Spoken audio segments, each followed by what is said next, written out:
Good evening, everyone. My name is Rob Berger. Welcome tonight. Before we get started, just a couple of preliminary announcements.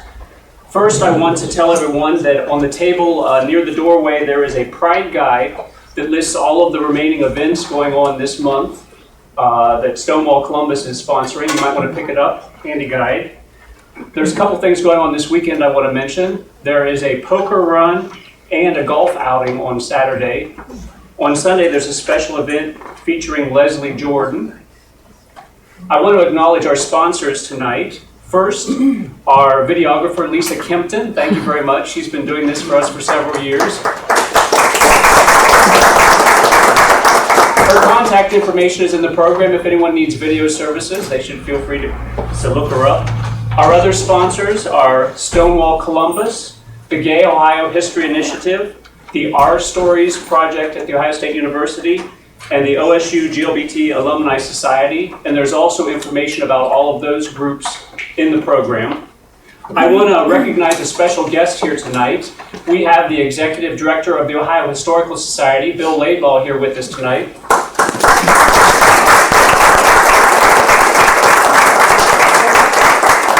I want to acknowledge Bill because he's a full partner in the Gay Ohio History Initiative, which is an initiative of the Ohio Historical Society and GLBT persons to preserve gay history throughout Ohio, and we certainly appreciate both his support and his attending this evening.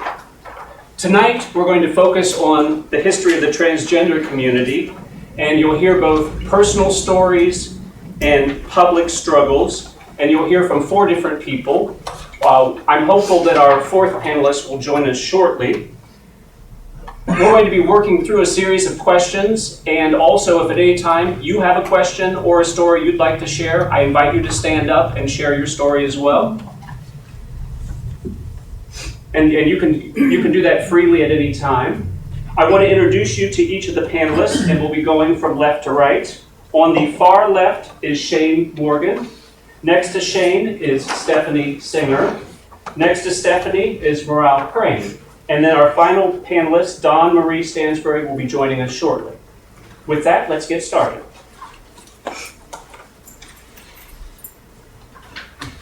I thought we would start with a standard question, and Shane, if it's okay, we'll start with you.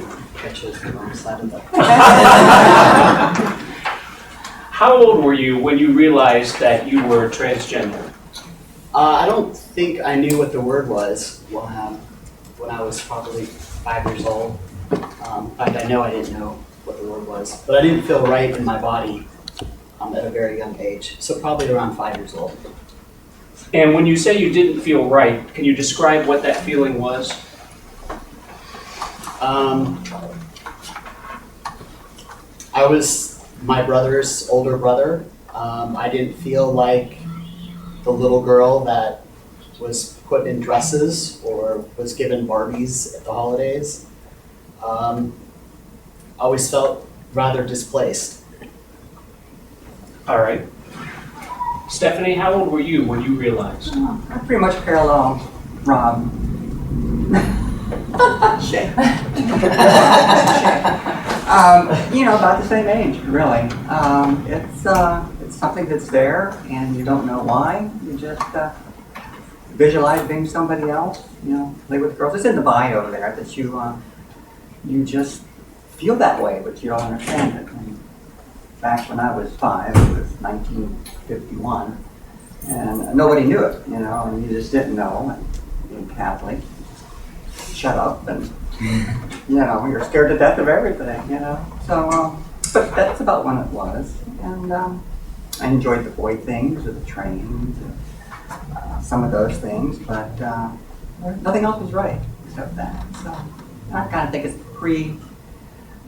going through the pre-puberty. Before then, we're all kind of the same, and you pick who you emulate, and it just turned out to be girls for me. But you couldn't tell them that, So anyhow, that's pretty much the same. How was it that you finally discovered the name for your identity? After I was married, had a child on the way, just got out of the Air Force, got a job with North Central Airlines in North Dakota, And I picked up a magazine and read about a transsexual named Canary Khan who had gone through this, and then there was going to be a television excerpt about it, and I'm just like, oh my God. You know, up until that point I hadn't heard anything. By then I was 22, going on 23 years old. And so you just don't know. You think you're the only one, and you think you're strange, and you just kind of keep it to yourself for fear of embarrassment. My parents were very, very strict, very controlling, and I was just kind of afraid they would find out. Shane, how old were you when you were able to put a name or try to understand the concept of your identity? I was probably 22 or 23, and I just moved to Columbus. And I met somebody who identified as transgender, and I think it was at that moment that it was like this giant epiphany. There's a name for it, and there's other people who have had the same feelings or experienced the same thing. So early 90s. Meral, you've done a lot of work in this area. Is it typical for a person to experience that realization when they're in their 20s? Is that a normal experience? Yeah, that's quite typical, and there's also a rather large group of people who seem to have the crisis in their teens, and maybe that's more so today. You know, it's when I think of it, I think it's more so today than it used to be, because there's so much more out there, and so younger people today in their teens most likely notice things in literature and their TV programs and everything else, and thus they have a crisis and the awareness that way. But I do think this is common for the slightly older population. To realize you don't just complain in a minute. I was going to tease you and say, well, some people just didn't know, but you know, you could have, but then you identified. You first started providing counseling services back in the 70s. How did you? Yes. How did you get involved in that? Well, I could just make up a story and say my husband's best friend is transgender, but that's new awareness. I didn't. It wasn't. It really was. It was just one of those things when I guess I was. I wrote some things about it. I conjectured in my bio there about having come from a mixed background, family, ethnicity-wise, and growing up the way I did probably had me with antennas for all the different people. I have a feeling that was it. But what happened in terms of my counseling career is that while I was finishing my master's, I was doing my practicum or placement in a clinic, which was for street people. People who would drop in. It was literally in the 70s. It was sort of like the Haight-Ashbury Clinic. Many of you know that. It was in Cambridge, Massachusetts, though, called the Cambridge Port Problem Centers. And what a name! Lots of people with problems came to it, and I kept running into people with sexuality-related panic and suicidality, overdosing, telling parents, and it was just heart-wrenching, and I guess some people look down at them, and this is Dawn or somebody, excuse me, I do this, and I'm not going to answer it though. Sorry, and if I turn it off, it's going to make a horrendous noise, but I will. Anyway,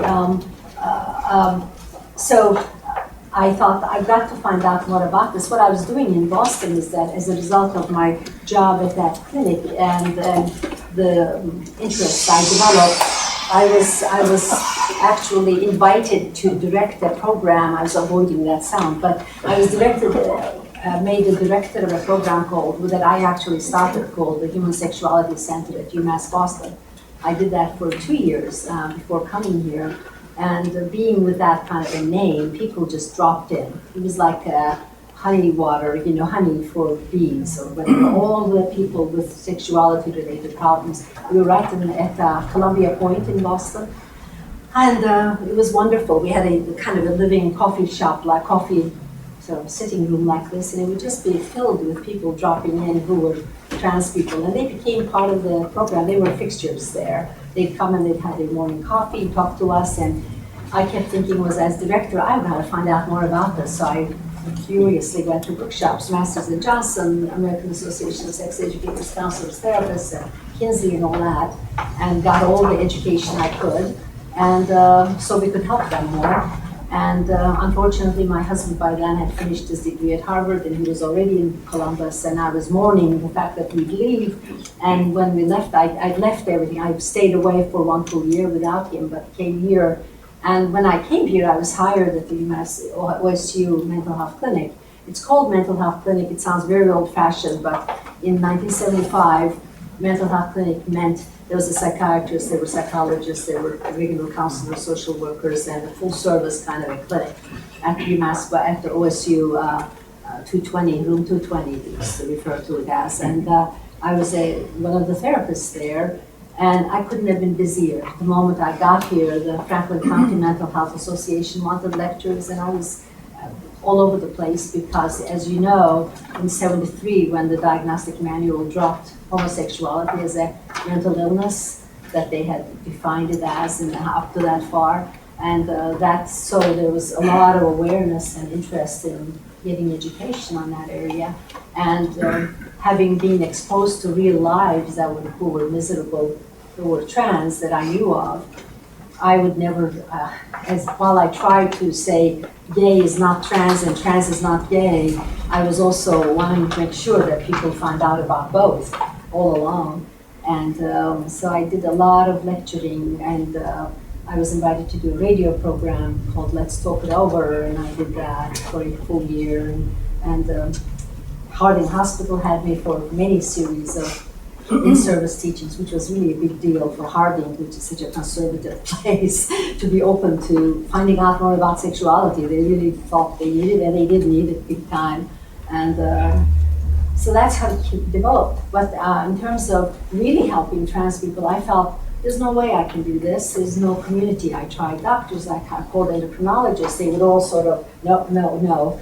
And so I started I would send people to Case Western Reserve, where they had a group of people working. But they were a very conservative bunch of people, basically looked down on trans people, and they were really, at least so I was told by people who went there. And also, they knew of me because of all the professional meetings, Kinsey and all those kinds of places where we met, and they'd say, why is she not seeing you? Go back down there. So they'd come back to me. This was initially 2 young people. One grew up to be a lawyer, and the other one got into business and married a physician. And it's just some nice young people. I don't know if you got to meet Kim and Jason, but anyway, Kevin and Jason. But anyway, so those were the 2 young people who started out actually here pursuing it all the way. They were both guys, M2Ms, and then there were some M2Fs as well, and I started feeling very stressed out about how to help these people, and found a psychiatrist who was so I started meeting people in small groups, informally initially, and then Dr. Judy Box, who was just a very nerdy, kind of free spirit person, said, I'll give you a second opinion, you do what you'll do and I'll help you out. And so we kind of started, that was 1977 or so, and then by 79 I formed the gender, it used to be called Gender Dysphoria Program. Today I call it Gender Diversity Program, which I feel better about. And so it was. So that's how it really began, and it's been amazing how it's grown. We used to we'd sit in the living room, 4 or 5 of us, and now we couldn't fit everybody in the room. It's just incredible. And we started out having picnics and dinners and gatherings and whatever. Actually, more later years in the late 80s and 90s. Those were happy. We'd celebrate everybody's birthday. Oh, yeah. We have big birthday pictures. We'd celebrate every single person's birthday group. And all right, Stephanie, after you were talking a moment ago about finding the word and understanding the concept. After you found that, how long was it till you started talking with other people about it? And tell me about those experiences. It took me probably 6 or 7 years.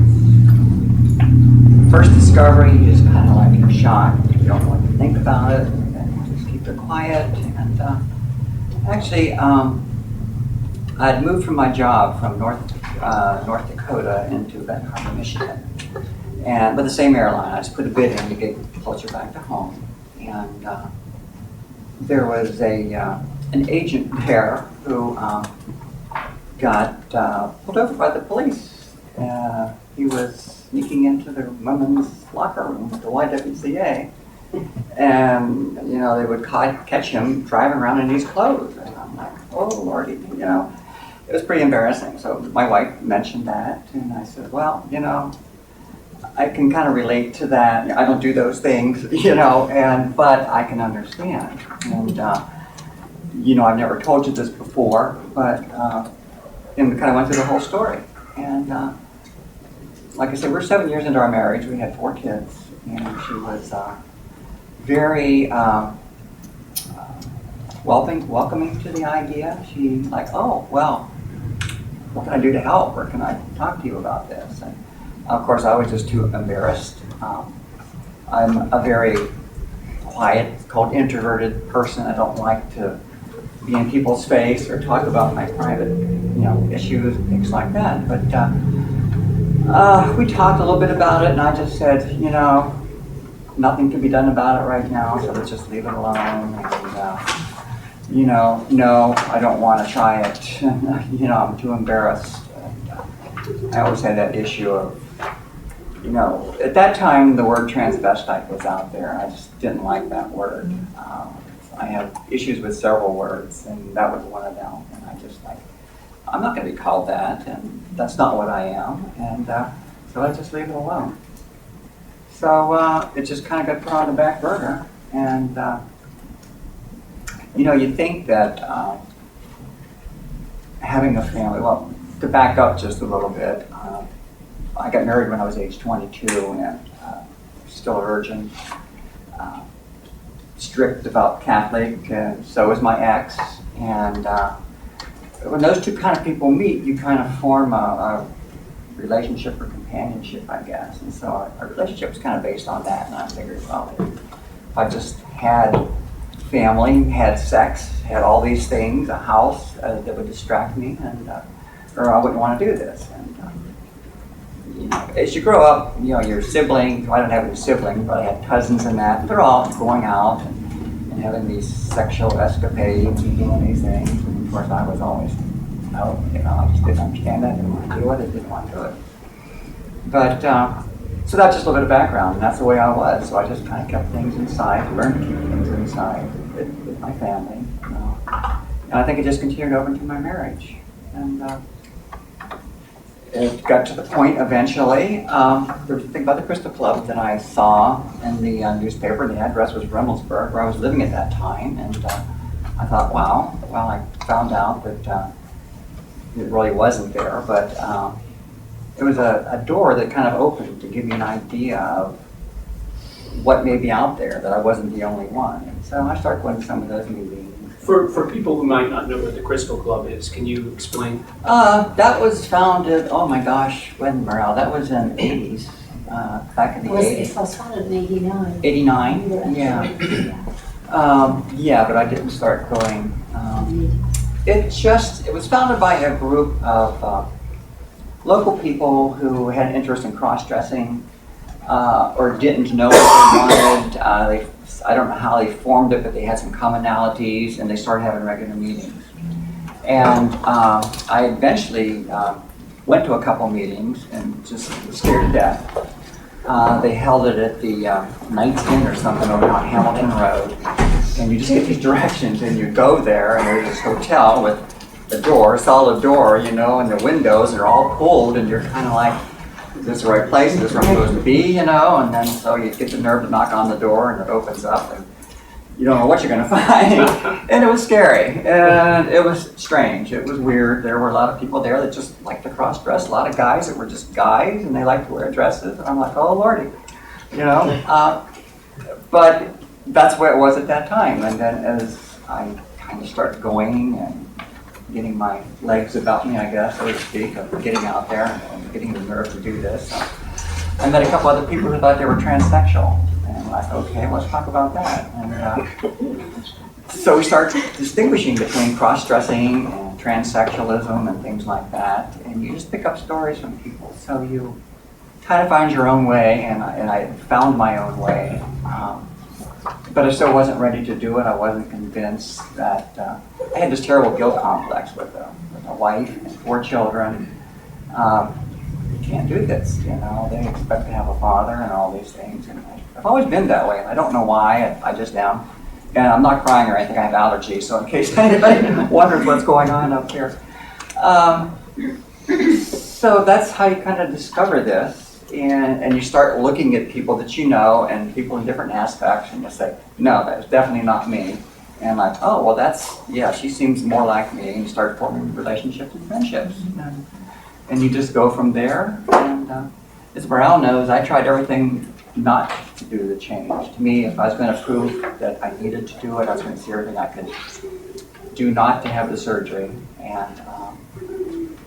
And if I could not come up with all the reasons not to, then it was obviously a legitimate, it's kind of a backwards type, but that's what I did, that's how I did it.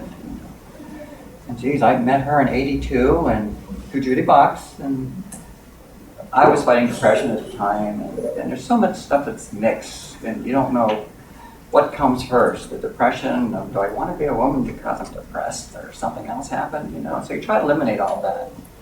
And then when you get yourself straightened out and acknowledge a few things, then at least you can focus correctly on where you think you're supposed to go. But it doesn't change anything else as far as your family and your friends and all the other crap that you have to deal with. And it's a hard road. So you have to know, I think, that this is right for you if you're going to do it.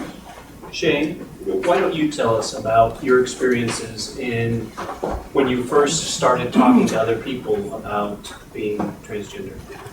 I think everybody basically said, well, duh. It made sense to everybody else before it really made sense to me that they could see. Others could see it. Others could see me as they see me now before I could see myself as I'm now. Which is really kind of interesting. When I was 18, I went overseas and came out as a lesbian, as a butch lesbian, or a dyke. To me, that's different. And as I got older, like I'm still in diapers, right? My gender presentation got more masculine. I was more masculine. My presentation, my speech, the language I chose, the people I hung around. It was kind of interesting because before I even began to really identify as trans, the people that I was hanging out with and who became my friends 10 years ago identified as trans. And it was almost like there was this silence, unspoken sense of people who were like one another just drew to one another, moths to the fire. Even if it was unspoken.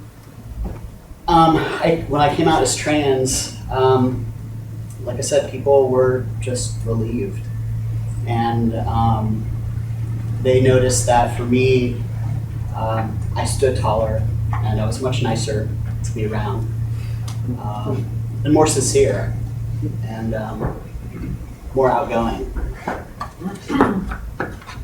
What sorts of, Stephanie was talking about learning about the Crystal Club and going and checking that out. Were there any resources there for you that you were able to rely on initially? I think a lot of my research and my connection to a more masculine community really began with the drag king community. Women who either identified as trans or performed as male. So I learned a lot about presentation and transition just through talking to people. It was there wasn't a lot of resources online at the time. It was more word of mouth. If you go to this therapist, you have a path into transitioning, and here are different ways you can do it. So compared to with now, there's much more information available online and organizations that are available for trans guys, and the sharing of knowledge as well. All right. Come a long way. Welcome, Dawn. Sorry about your challenge in getting here. Yes. Thank Thank goodness I was in familiar territory. The OSU campus. I just, if it's all right, I'll go ahead and ask you a question. Okay. We've been talking about when you first realized that you were transgender. When did I first realize? Yes. You know, although I didn't know what the terminology transgender was, it was at a very early age. Thank you. Age 5. I knew something was very wrong. Told you. I don't know. I just watched everything Mom was doing. I'm looking at myself and I'm saying, hey, something's very wrong here. And the next thing you know, I'm finding my interests were not what normal society would tell you is normal. Of course, we ask the question, and it does beg the question, what's normal anymore? I didn't get interested in the little boy things. I played with the neighbor girls downstairs. I liked to follow Mom around all the time and do the help her with the cooking and the cleaning of the house, which I hate to do now. But I hope I give you a generalized idea as to where it all began and the problems that progressed down the road, which were many. Why I was continually being interested in the cross-dressing thing early on in my teenage years too. And of course, as we all know, we have to do basically what society wants us to do, because I was born a gender male. They expected me to get married, have a family, do the whole thing, which I did. I'm not unhappy about that either, because my spouse and I, which we are still married, by the way, we get along very well. She supports me 100%. But where it really got traumatic was during my marriage.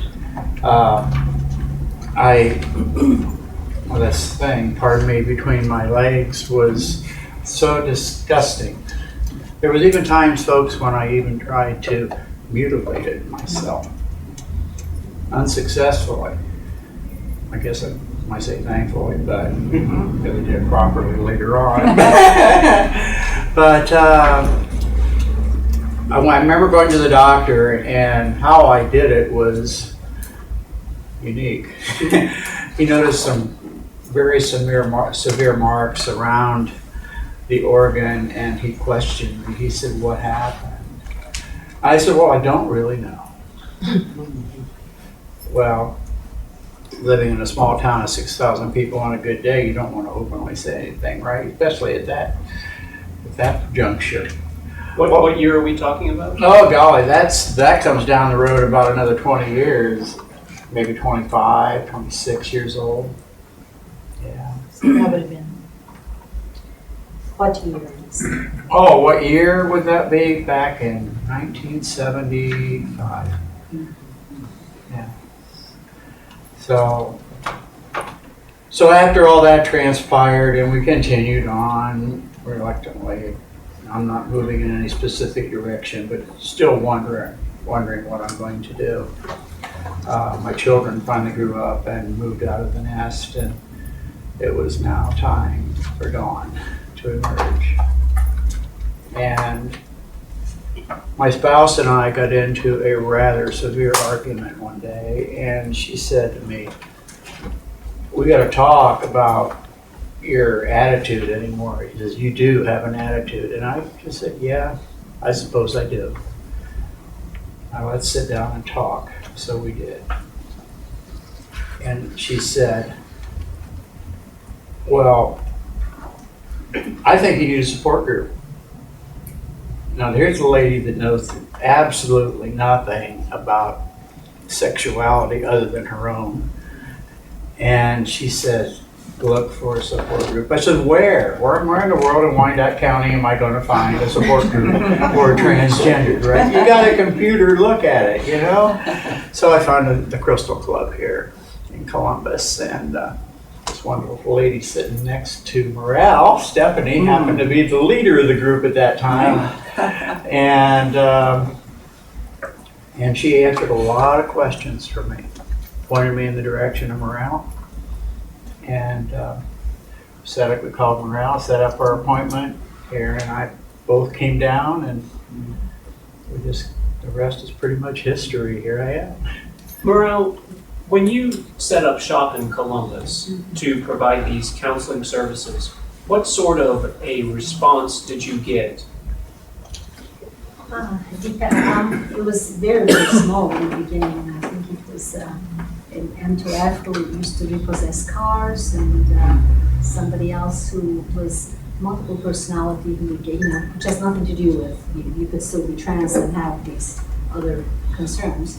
And she would get lost 4 or 5 months at a time, and then these 2 guys, and then there was a factory worker from some auto body shop and another guy. So there were 5, 6 of us like that, and they were very grateful, very delighted.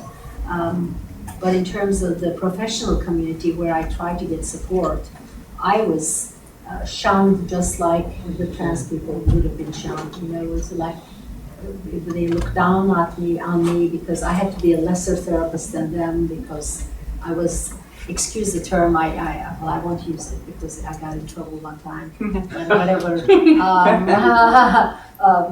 I think Angie is my witness, right, Angie? Angie, that conference we had together, I'll use it with this group. I said, mind-fucking therapist. They say like trying to find things that I just used it quite appropriately in the context, but people were offended, so I just knew I was wrong. The moment I said it, I'm not here too. But they were all kind of superior therapists because they were looking at what's wrong with you. This is a sick person. And I was looking, this is a healthy person. This person is just misplaced in this person. I was able to have a fresh look, and it's never changed. I did never judge them. So the community and the individuals and my clients loved me for it, and I didn't do it so for their love, but it was just I've had it with conscience. And but the professional community was really tough on it. I told the medical school, not only did I get hired at the clinic, but I was also hired at the medical school because that was popular in the 70s and 80s to have sexuality education as part of the curriculum. So I was roughly I was here, and that was good to do, and they were fitting in the system. And for 5-6 hours every Wednesday for a while, I do the behavior therapy classes for them and about sexuality, and they were just very, they were entertained actually. I would get some obnoxious questions like, how far does the slit in your skirt go up, and that kind of thing. Medical students are not necessarily more mature than the rest of them either. So, but I would put in the say homosexuality education, trans education. They were actually quite open.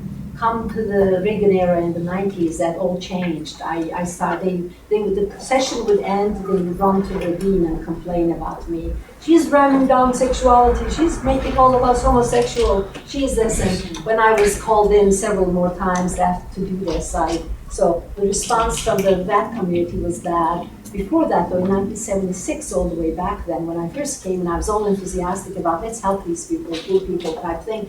And I mentioned the medical school, when they still were more open-minded, they said, well, let's have some grand rounds. So I had a series of 6 grand rounds, actually. I remember it was the April, May of 1976. And I would get up in front of all the medical faculty and have cases and I'd bring somebody with me and, or I didn't, but I shared in letters, documents, whatever with them. And they would all listen, they were all getting educated. At the end, they said, Meral, you make everything sound wonderful, but we have Dr.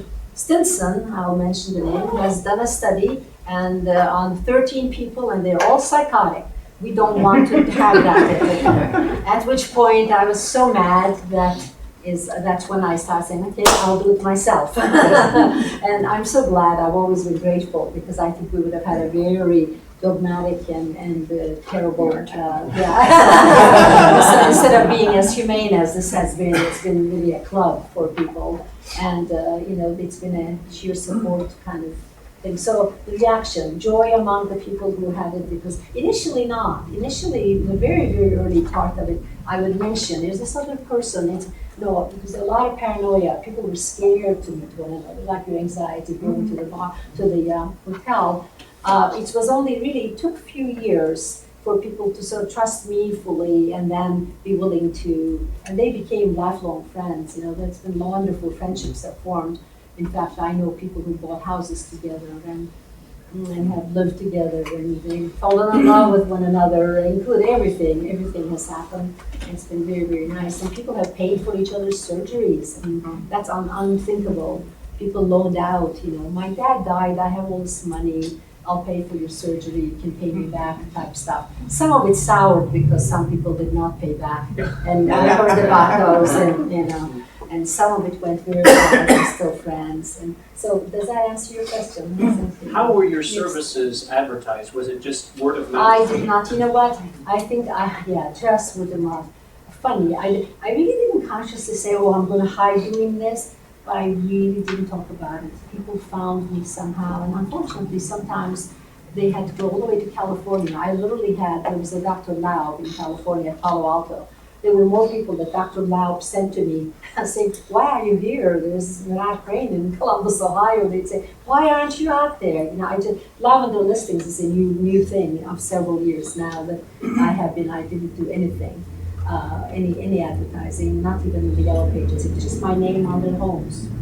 That's somehow word of mouth. It's really too bad, but because I was publicly so sold out in terms of radio, WTVN was a big one. They would bring these bigots, gay, anti-gay, don't, let's put all the gays in concentration camps because mosquitoes will bite them and then we will get AIDS. All of us will get AIDS. There was a fanatic person like that, and I was there debating him, and I got more love letters from the whole community for that. Thank you so much. You did, because I was so combative, and you get pretty gutsy and obnoxious when you don't give a damn about the other person. I didn't respect him at all, so I was just an hour I was fully blowing, getting very worked out. It was very nice. Those were fun days. Of course, I had an afro too. I've seen that picture. So it went with the outfit. When I've become very conservative lately, I think. Not really. When you came to Columbus in the 70s, was there anyone before you that was providing services? It's nothing. Were there any organizations that you were aware of? No. Cleveland has the Case Western Reserve program, which is a very, very psychiatrist-run, incredibly kind of practically punitive, judgmental program. And you seem to nod like you know. You can imagine. Yeah, some of them were very nice people. I knew them as friends, but I couldn't stand their politics and books they wrote. There's one of those now. Some of you heard on the radio, Dr. Zucker in Canada. They're that sort of people. Who said basically this is a sick person and that kind of attitude and that. So I went and attended their groups actually just to see what they were like. And initially, our groups used to meet, tried to have the guys alone and the women alone, and they would cross each other while one group was leaving. The other would come. They say, "Why aren't we together? We want to meet. We want to know them." And that guy was cute, and, oh, that woman was cute. so we ended up going together. I think that's a natural segue to the next question that I wanted to ask, and I'll start with shame. And so talk about relationships. What sorts of complications does it present in your own experience? Oh, wow. That could be addressed from a lot of different angles or positions. See, got it. It can be very complicated. Because what people see at face value is not necessarily what's all there. Sometimes people, at some point, somebody who's trans is always going to have to come out. Any type of relationship. I think that if you're at a platonic friendship level and you're not able to share your life with them or your life experience, there's an area that people they'll never really get to know you. And that's kind of a shame. From a romantic point of view or perspective, it's complicated. There are people who still see gender and sexuality as very connected, as one-to-one. If you're male, you're either gay or straight. If you're female, you're either a lesbian or straight. And it's not that way. For me, I ask people not to be judgmental, and that goes for physical appearance, for my assigned sex or my gender, and I try not to be judgmental of them as well. So for me, as I've transitioned, I see people not as male or female for relationships, but just as, human. And it's still complicated because you still at some point have to come out.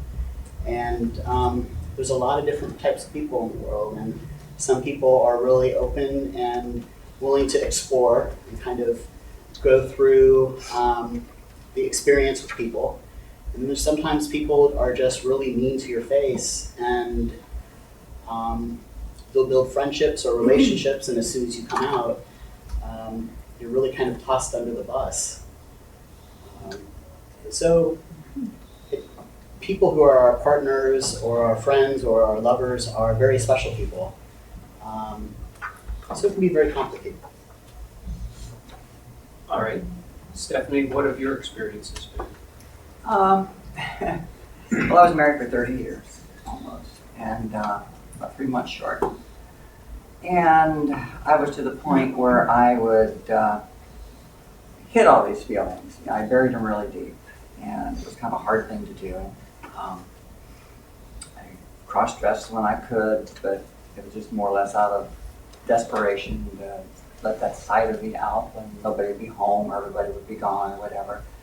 But I've actually went out of my way at the airport to, as the other person, to kind of know all the women around there. And you're like, hey, gee, Tina's all women, what's going on? It's kind of the macho thing, but that's just all I could do. And I just so they had that kind of an attitude.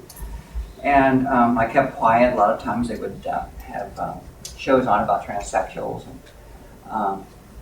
if I would be working operations at the airport, you're down there with where the flights come in and with the ground crews and things like that. And they always had the TV on, and they'd be talking about, oh, she-males, look at that. Gee, and I just shut up.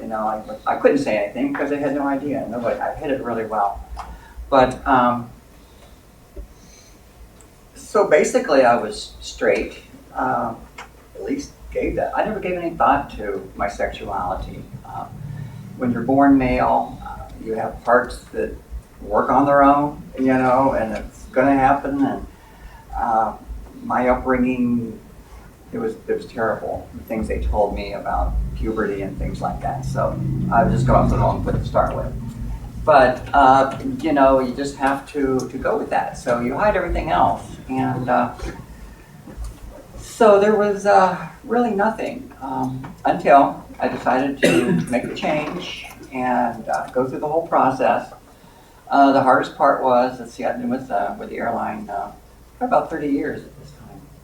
And I went to the boss and told them, and they were very supportive. Only problem is you have to put your year in living in that gender of your choice, before you get the letter for surgery. And so basically I took a vacation and came back as Stephanie with still the same person underneath, basically. And that was the hardest thing to do. But we call it passing. It went well, first couple experiences at the counter, working with the public. You're testing yourself because you don't know, and nobody reacts. The employees are focused on you as to like, watch you screw up over there, and they're using all the wrong pronouns, I'm sorry. But anyhow, I had no interest in relationships or anything until the Arnold Schwarzenegger classic started coming to town. And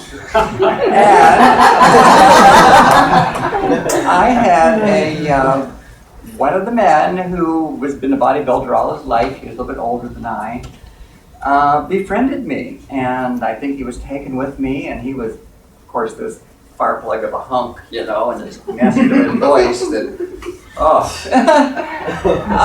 and I didn't know what to make of it. So I'm just like, hey, Ron, and he would say, you've got a lot of guts. Everybody knew. And so I admire you, and who would ever know, who would ever think, And every time we had a conversation, he would give me a hug and those type of things. And I'm like, just one of these kind, don't get too close. And I just couldn't do it. It was just like, I'm still this other person underneath here, and to me, this is a gay relationship if I'm going to be involved, and I couldn't go there.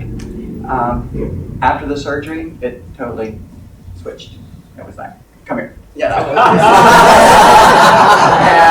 he came over to the house and had coffee, and he was a physical, private trainer and things, so he was interested in something else, but I was interested in learning to have a relationship and things like that. And so with me, I had to wait. I couldn't do anything until after the surgery and became who I thought I was. And then from there on, it's like you say, it gets really complicated because, gender and sexual preference are different issues. On a little side note, everybody knew me for so long at the airport, and they were all shocked, when I came out and did this. One of the police officers come in, and he's just a big hunk of a man too, but he's also the chaplain and a preacher on the side and everything. And we have these deep conversations about this, and I would tell him about, well, I saw a woman the other day that I really kind of thought it was cute. He's like, what are you talking about? Why did you go through all this change to be a lesbian or something? I said, Tom, I didn't go through this to have a sexual relationship. I went through it to be me. And then you go from there, and you have to figure it out. And it's really hard, especially I was 52 when I did this. And so you've got all that life of not knowing who you are, and everything's a fantasy in your head because you can't experience it. Then once you start to experience it, you start what triggers your sex drive, what triggers your femininity, all these things start coming into play. And with you, it's the masculinity, and it's really crazy and confusing for quite a while. And it took me, you get to be 2 years old, adult years or whatever, 3 years old, and you're like, yeah, I got this figured out. And as soon as you say that, you're like, damn it, no. Something else. It's like, I thought I had it figured out, but I didn't. And it's an evolving process. And it's been 10 years for me, and it's still, I'm settling in and kind of knowing maybe what I want. But, you always have to resign yourself to the fact that you may just be alone. And that's okay too, So Also, you just kind of do what you got to do. unlearn everything that you've been brought up and socialized. Exactly. Yes, exactly. The way women interact with men and the way women interact together is different than the way men interact with women and men interact with themselves. Just a lot to... Yeah. And the men are always there. The sky caps are always like, they would ask me out, and my mind is going, well, do they really want to, or they just want to see what it's like, or they want to sleep with me to see what it's really like, Is that their only motive? And so you have to start developing this other sense of ferreting out you know, what their motive is, and you get good at it after a while.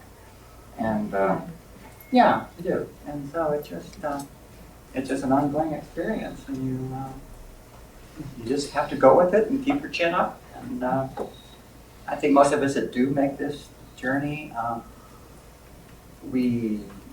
that's what keeps us going. To me, this was the first choice I made for myself in my life. I figured my whole life, 52 years, were dedicated to my parents, the family. I did everything for everybody else, and now, because I made this choice and I did this, it's a whole new ball game. And then that keeps going. That keeps me buoyed. And it's just like whatever happens, you just go with it. So who knows where it's going to lead? All right, thank you. Dawn, you want to talk about your relationship experiences? I've been pretty lucky so far, in that since I've been married, obviously I'm still married, there's no desire to look elsewhere for either of us. We seem to be happy with being together. And but prior to all that, I really, when you're in school, high school, the normal thing to do is find somebody, date them, this sort of thing. I had no desire to do any of that. I know Stephanie talked about the being labeled as a lesbian or whatever. I lecture many classes at Ohio State University, and students talk about or ask questions regarding the same issues. Well, since you're married, are you and your spouse lesbians? Well, I said, folks, let me tell you something. Karen and I have a different agenda. Our agenda is we have 2 little grandchildren that we're raising, and that's what we focus on. Our sexuality is nothing. If you're asking me, would I like to be a lesbian? I'd have to say to you, no, I'm just happy being me. After I had my surgery, and I took a look in the mirror to see exactly what kind of good work Dr. Menard performed on me, I was so relieved. And I thought, oh my gosh, finally, I'm whole. But as far as going out and finding a man or joining the lesbian group, no. I'm satisfied with the relationship that my spouse and I have. My daughters and I, both of my daughters now have a good relationship with me. But one always did, and finally the other one, who was a little standoffish until she just had her second child, and she brings him over and says, "Here, Nana wants to hold you." And so we're getting along really well with that in that regard. Jenny is my other daughter, and it's her sons that I am the guardian of, and she calls me mom, and I just feel so good about that. So the relationship between my immediate family is very, very good at this point in time. My father, at first it was questionable, and my sister as well. I wrote all these letters, one to my dad, one to my sister. Meral read it and commented on how well I wrote. Anyway,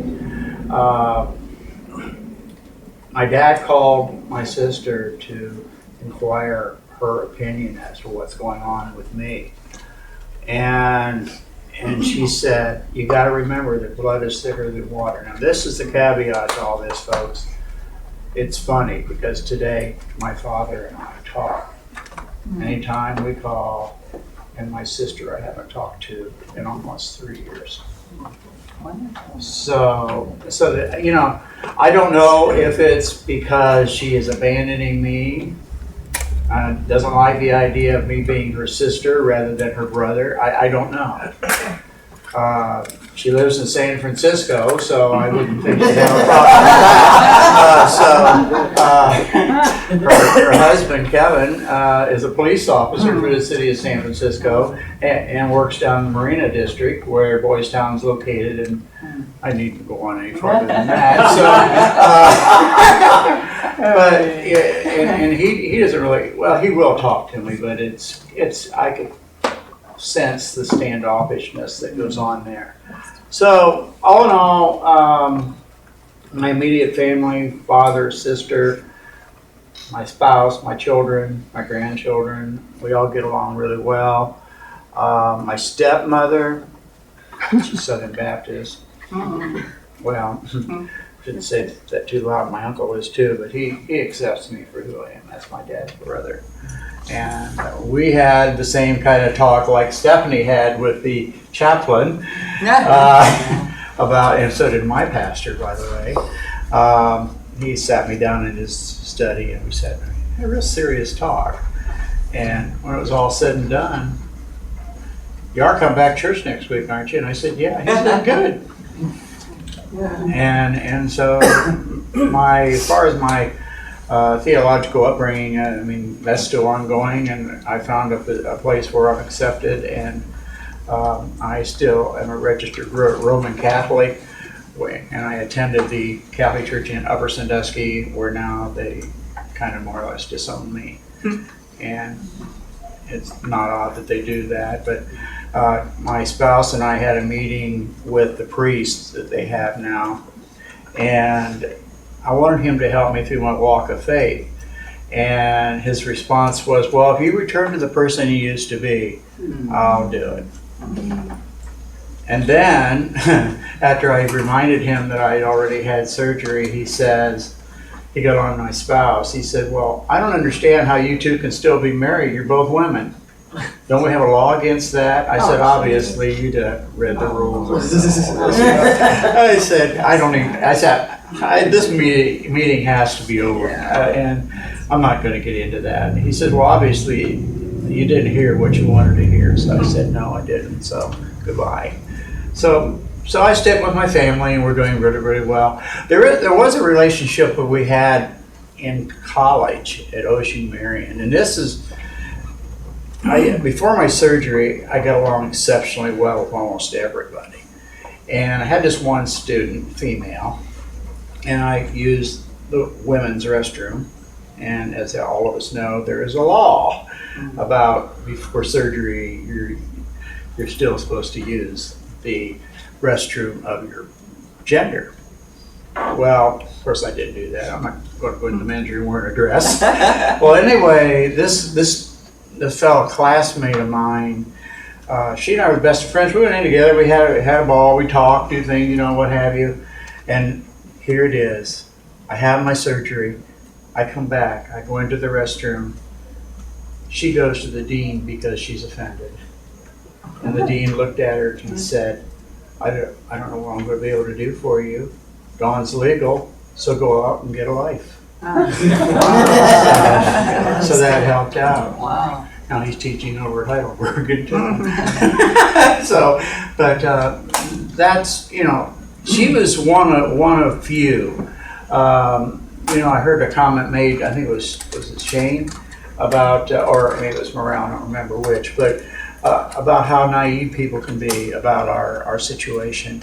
I had an individual in one of my theater classes at OSU Marion that had came out to the class as being gay. And I was totally proud of it because I was just starting my transition at the time, fears or fears, whatever. And this lady sitting behind me, she says, well, I don't like it.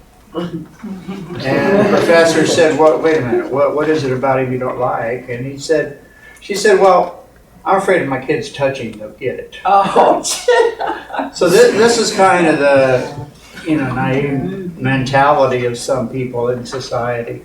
And that's one reason why I continue to do what I do in lecturing various classes. I've done, I've probably 50 classes at Ohio State and 4 classes at Columbus State. And every year somebody's calling me to come and talk to their class about the transgender community, gender identity as it is, and explain to society why it's important to value and respect everybody. In preparing for tonight's session, I tried to put some thought into different kinds of challenges that may be experienced by some of the panel members perhaps involving encounters with the police, the use of restrooms like you were describing, shopping for clothing, those sorts of things. I'll just throw this out to the group if there's anyone that has anything they wanted to share along those lines. I do have one interesting story about interacting with police. I met my ex. I knew my ex for years online. We were friends, and we talked. And over a period of years, one point it was like, well, you need to get out of your parents' house, and I need to get out of my parents' house. Why don't we just get together, move in together, and we can just be friends? And during that time, feelings started to develop. She knew about me from the beginning. She knew I was trans. She accepted me as trans. And at the time, she was living on the Upper Peninsula of Michigan. And she had come out to her family as bi. And I was not out to my family. To this day, I'm still male right now. But that's another story. And we talked about going out and finally meeting for the first time. So about almost 3 o'clock in the morning, it's me and 2 other cars on the highway. And it's US highway, but it's like, we're taking turns, one of us will be in the lead and somebody else will pass and all this stuff. And I'm driving down the road and in the middle of nowhere, I'm just listening to my CD player, trying to stay awake, and all of a sudden, there's a deer in the middle of the road. I swerved, but I smacked it, and next thing I know, I'm on the side of the road, my car is dead. 2 cars right behind me just kept on going. And I'm looking, I got deer fur sticking out of the headlight, the car won't move at all, and I'm freaking out. I have no phone, I'm in the middle of nowhere, I am in the middle of rural Upper Michigan, and I'm just freaking out. Next 10 minutes or so, maybe 5 cars pass in 10 minutes, and nobody stops. I'm at the point where I'm getting ready, I have a bottle of water with me, I'm getting ready to wash my makeup off, try and go back to presenting mail so I can walk to the nearest house and find somebody to call. And finally a trucker stopped and pulled over, and he's like, well, what happened? It's like, I hit a deer and my car's done. I'm like 15 hours from home, and so I'm freaking out. He's like, calm down. He calls the state highway patrol. Yes, I have a young woman out here who hit a deer and everything. So I was like praying that, I was like, thank God I was passing with him, and I was freaking out. And then the police came, and up there at least in the Upper Peninsula, they run two troopers in a car. So of course, I'm presenting as female. My license and registration and all that is under my male name. So I'm like, okay, how do I handle this? Do I just say something beforehand? Do I do this? So I'm just going back and forth. Finally, the officer asked for license and registration and all this stuff. And I didn't say anything, but I handed it to him. He took a look at it, took down the information, never said one word. The whole time I was with him, he used female pronouns and everything with that, but when it came to the paperwork, he used my male name and all that. So I was like really surprised that in the middle of nowhere, I mean, this is more rural than Athens County in Southeast Ohio is where I was. It's like you had law enforcement officers who were able to show, I don't know if they had any training or anything, but it had the class and dignity to handle the situation with respect and dignity and showed everything. I called my girlfriend, she's like, we don't have a car that can make it to where you are. Our cars are not going to be able to run that far. So I ended up having to get a ride with the highway patrol to Marquette, which is the next closest city, which was 40 miles away. So far away that halfway there, I left the jurisdiction of the post I had the accident in. I had to meet up with the Marquette post to take me the rest of the way to Marquette. It was like my one experience with law enforcement while presenting as my preferred gender, and it was a big experience, and it was very surprising seeing the location and what you would think from an area that would have absolutely very little interaction with gay or trans people. Is there anyone else that's here tonight that would like to share any questions or comments before I go back to the panel? Oh, yes, there's. Oh, I'm sorry. Go I have a ahead. question. In regards to your children, Stephanie and Dawn, how old were they when you came out to them? And do you think that they could have handled it at a younger age, knowing perhaps their maturity level? You know, it's one of those things you find out when you try to cross-dress and you try to suppress it and hide it. They know what's going on. And one of the meetings when I was actually president of the Crystal Club, I think, my youngest son decided to come over with his girlfriend and watch TV during that night. And I'm like, how do I get out of this, you know?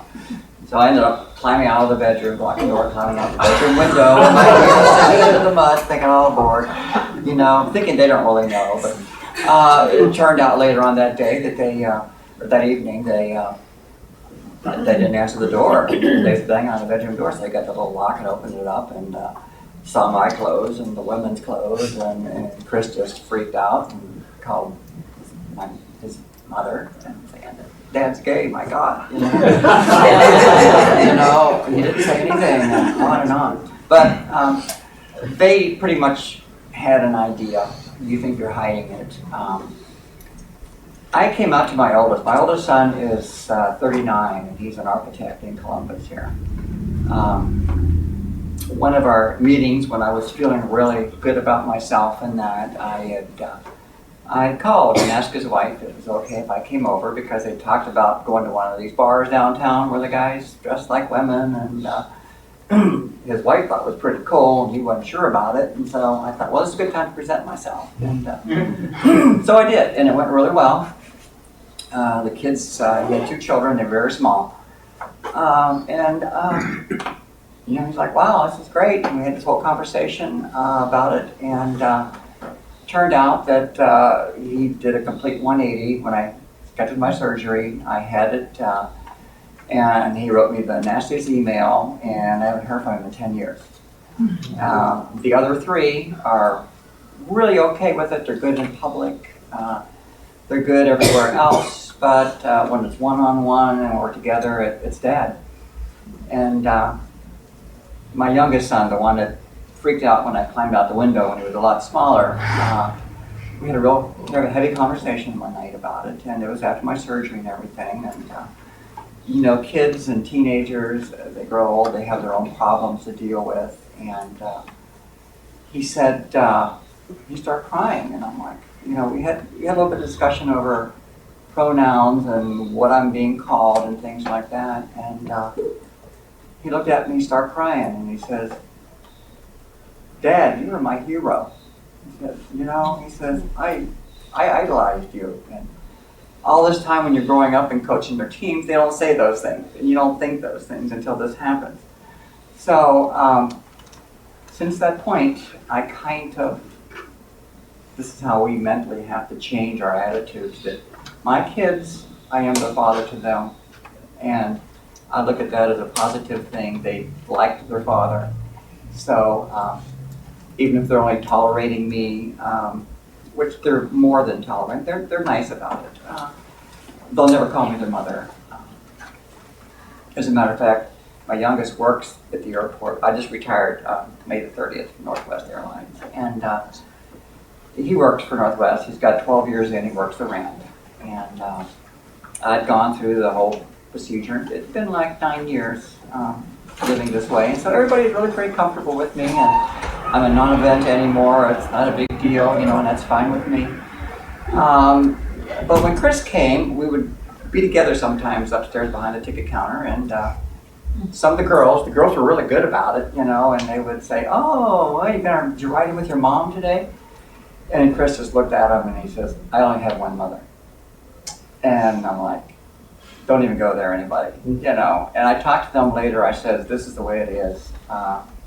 He didn't say, this is my dad, but he just says, you know, I only have one mother, and this is not my mother. And so it's kind of tense, but it's okay. And I say the rest of the kids, my oldest granddaughter just turned 18. I remember when she was born. I held her. She's going to come stay with me in September while she goes to Ohio State. And we had this whole conversation of what to call me, and Aunt Steph is good. And so I'm looking forward to that. So it's going into the grandkids. In a way, it doesn't matter because you just have to do what you have to do. And then you have the choice of, well, do you want to stay with the family? Do you want to have a relationship with the family? Or do you want to move to New Mexico and start over again and forget about it? And it's just a very hard choice. So I am still here. Haven't decided yet. Does that answer your question? Yes, thank you. Okay, thanks. Well, my oldest daughter, Barbie, has asked me a similar question Steph had with her children. I'm okay with this, but can I still call you Dad? I said, okay. Now here's the way it is. When I talk to you on the phone, call me Dad. When you're at my house, you can call me Dad. When I'm at your house, you can call me Dad. But when we're out in the public, that's where I have to draw the line. I don't care what you call me Dawn, call me Mom. I just a right for dinner. But anyway, but that's what I need to have, and she's respected that. As far as my youngest one goes, incidentally, both of my children were in their early 20s when they found out. They never had an inkling that Dawn was cross-dressing. Karen didn't either. And when I was, in some of our more intimate times, she didn't realize that I was enjoying all of it. Not for the intimate part of it, just the idea I was able to have all the clothes on and so on. But at any rate, but Jenny, she's been okay with it from the get-go, and she calls me Mom. She doesn't want to call me Dad anymore. Mother's Day, she gave me a plaque to my other mom, and I thought that was so wonderful, and that's the way it is in my house. As far as my grandchildren go, the comment was made about younger people. I think it's the younger folks that are going to have to take us out of this dilemma that we're in right now and help change.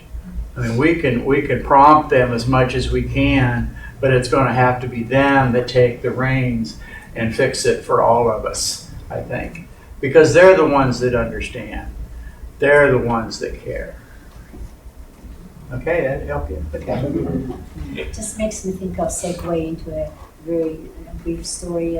One of the group people who had Samantha, for those of you who know Samantha, she's dead, that's why I'm hopefully. Unfortunately, Samantha was one of the victims of, what was that, Jerry Springer show. She got flattered that she was invited to get on the Jerry Springer show. And in the group, all of us tried to talk her out of it. And she went in on, and Jerry Springer had arranged for his ex and children to also be on the show, to create a real show, for entertainment. And she was butchered, just attacked, and it was a miserable thing. What's interesting is, it's hardly a consolation for any of you living with it, but Samantha left town after that, and she and I kept up, and she actually came to visit, and she had, in fact, I had just written her to tell her about one of the summer parties. I was having a cookout and poolside gathering planned, and she was going to make it, and there was no response, which shocked me because she used to be very good about responding or calling. And I got a letter when it came from the same town where she lived in Tennessee, and it was from somebody else. I remember feeling like, oh, this is something bad. And sure enough, she brutally killed herself in the bathtub with the chainsaw. Oh. It was a horrible thing. It was a horrible thing. But what happened is, two group people, since in the recent years, several years later, were working in the same workplace, in a workplace where one of Samantha's children were working, daughter. This daughter was the nicest angel to these two people. So she was making up for her dad's miserable life. And it's funny, so it doesn't get lost in a way. Some growth takes place. It was a terrible example of it, but this young woman is just superbly wonderful to these two people. Must have just been paying penance of some sort, which was. I thought I saw a hand just as I started speaking there. I'm sorry. That actually relates into what you just said. We've had one good workplace experience here. Do either the others have any positive or negative workplace experiences in coming out on the job? Well, I've always had a good relationship with my employer. I work for a developmental disability provider in Marion. During my tenure at OSU in, 2000 to 2004, I did direct care with them. But upon graduation, my boss told me that the executive director wanted to talk to me, and I got my promotion to program manager. And since that time, my relationship, not just with my employer, but with the county board in Marion County, has been superb. If I don't like something they do, I tell them. If they don't like something I do, they tell me. And that's how we work together. And there has been nothing snide said to me from anybody about who I am. My staff and I get along well. My clients love me, of course they should. and the 8 people that I supervise, we have this great relationship with each other. I mean, they call me just to be sociable. They found out that I'm not just some kind of a geek out there that is there and perverted, whatever you want to call it. I'm a normal human being, and I treat everybody the same way, because that's the way I believe, and I'll continue to do that until they don't want me anymore. So as far as looking for other employment, I have done so. That has been difficult. I guess you might say I was pretty fortunate to be where I'm at right now, because I was already established. My foot was in the door, that sort of thing. I had over 50 interviews, and I've yet to get any of them answered. So I guess I'm content with what I have until something better comes along. But I'm kind of in a unique situation. I'm starting to enjoy it now, because I get to do other things, like I'm the boss, so I can take time off to go speak at Ohio State University, whether it be in Marion or Columbus, Mansfield, or what have you, or Columbus State, because I enjoy doing that. Are you a state employee? Pardon me? State or private employee? No. This is just a freebie that I do every now and again. No. Whose employee are you? Oh, it's called Residential Home Association of Marion. Yeah, it's a private, yeah. They're pretty cool. Yeah. We service 80 clients. Yes, sir. My name is Lisa Jean. I was born male with female perfect working condition genitalia. My corrective surgery was in 1974. In 75, a very good friend of mine called my job and let them know that I was a female. I was working as a male. I got fired. In 76, they called my new job. I got fired. They did it 3 times. I am now 61 years old, and at the end of the year, I got the opportunity to go to college at 46 years of age and graduated. I got a nice job in Mansfield, and they found out I no longer have that nice job. That was the rehab center of Mansfield. I worked with people from 17 age and up. So yeah, a lot of people are going to have trouble for many years to come keeping jobs. And the kids aren't going to help you keep them. It's us. It's people our age. It's society, and we're all society. Gay, straight, bi, Humabubu from Bawabi, it doesn't matter. It's us. We have to change our opinions on how we see each other and how we trust each other.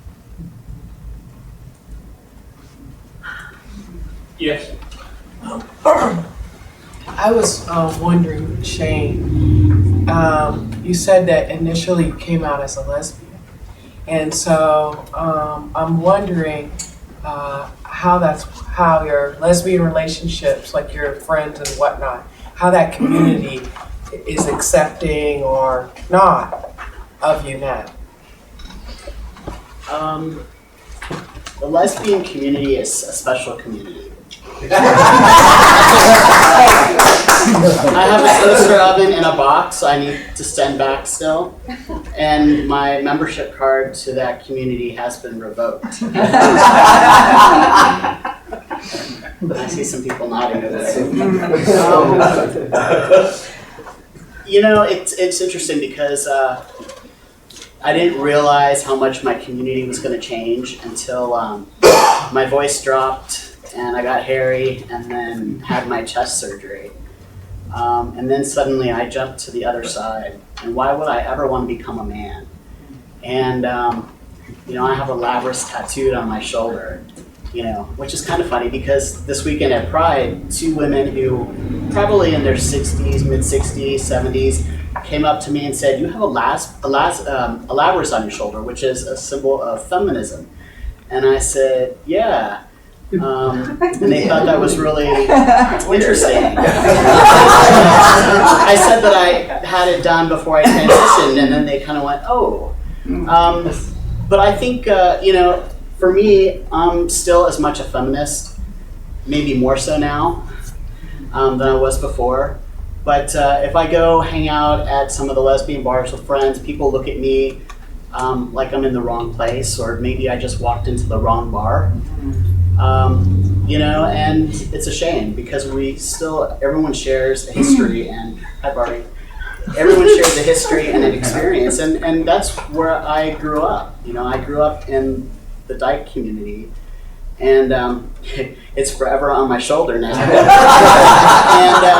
And it's changed a lot. You know, my community now has become really very much trans and very queer, which is a lot different than the lesbian community. It's a shame though.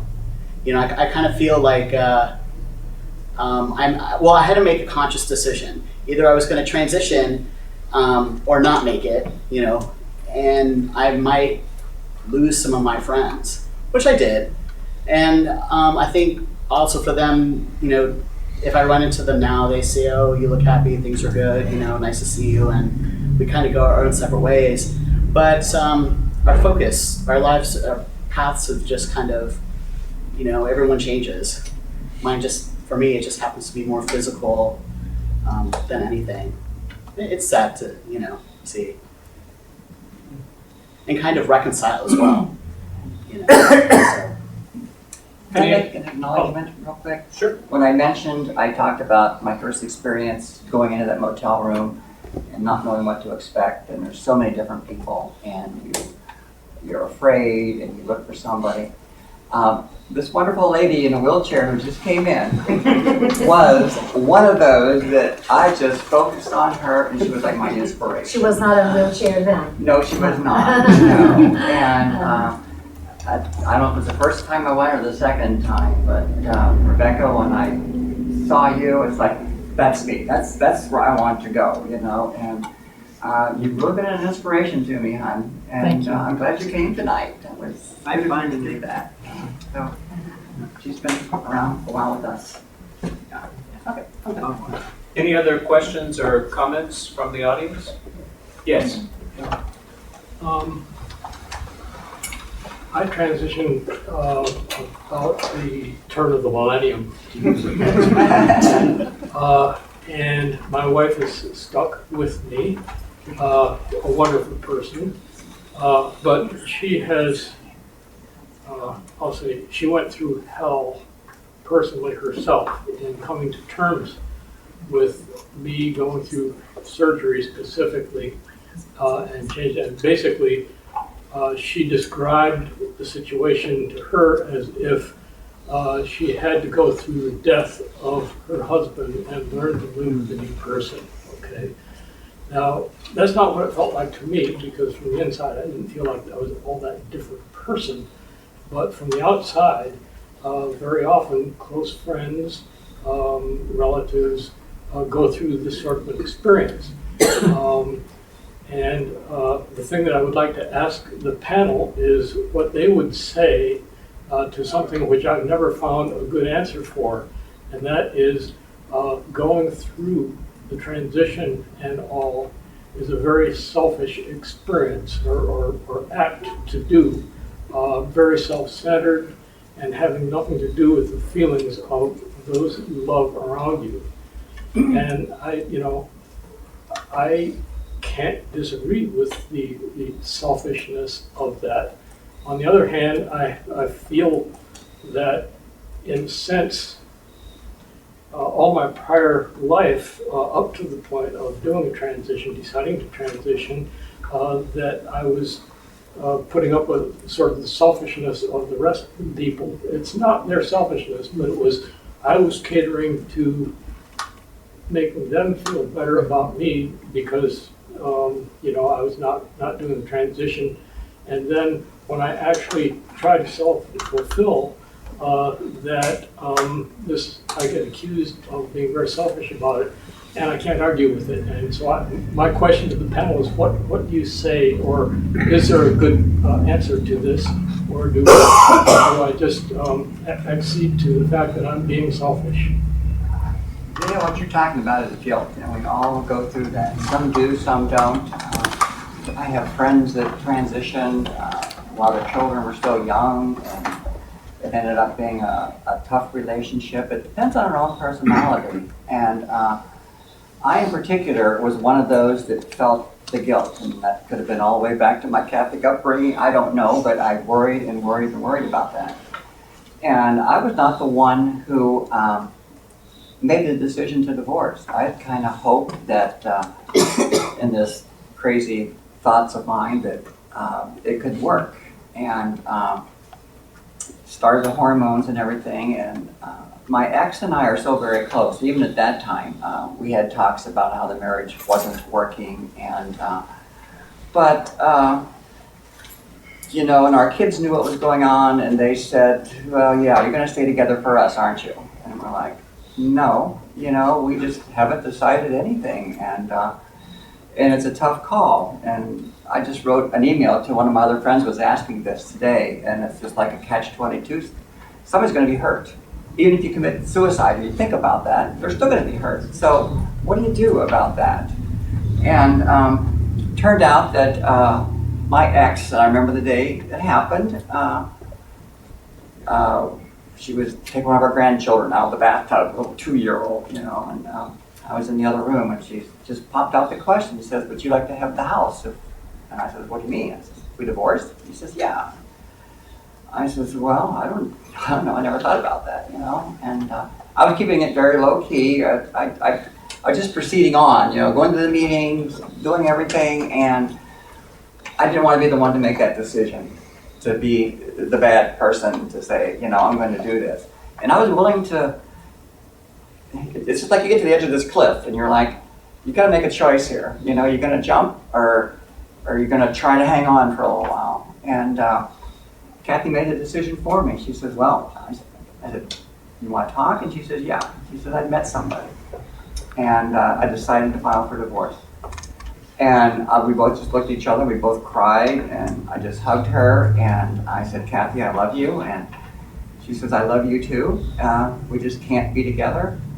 And, then the kid, once that was out of the road, the divorce proceeded, and then the children are a different matter. But it's your own consciousness of how do you see the world, as guilt or as, you have to think of yourself. I mean, I'm the same way, and I can relate to that. But I also say that I have to be the most important person in my life. And if that means hurting myself so that somebody else won't be sad or unhappy, staying in the relationship, then so be it. I made that choice. But that choice in itself says something about me, and I have to come to a point where I start questioning that choice. And it's a vicious cycle. But to me, and I think that's a little harsh what you said about being selfish. You're trying to live your life as who you are. And me personally, and I don't know a lot about you, but I know a lot of other people who kind of paid our dues. I waited till my parents passed away. I waited till the kids grew up. And it's like, okay, I've done everything here, so the guilt's still there, but I'm not gonna let it Yeah, well, get to me. I was saying, I don't really feel that in my heart that I'm all that selfish about it, but I Because can't you're argue the being point. you're true to yourself, and that's what's important. Yes. Yeah, and how other people perceive that, you can't control that. And it's tough. Like there's so many people out there in the world, and we're all one race, and we're all one people, and people understand, people don't understand, people don't want to understand. So you just, the only thing you can control is yourself. And you have to go with it. I think also it's important to remember, can I call you out for a second after? Okay. I think it's important that, we all remember, and not just people who are going to transition or who identify somewhere different on the gender spectrum, that transition is not just affecting the person who's going through the physical or emotional changes. It affects everybody around us, our friends, in a sense, our coworkers, spouses, partners, friends. And Crystal wrote an article for the newsletter a couple of months ago talking about, when can I just buy some toilet paper and it not necessarily be about somebody else. So, Kleenex, okay. So, I want it to be toilet paper because it's about me, right? So, and there's a lot of people who stick around with their spouses as they transition. And it's not all people divorcing, but experiences. I think that it's also important to acknowledge that the people who are in relationships with us, go through transition just the same.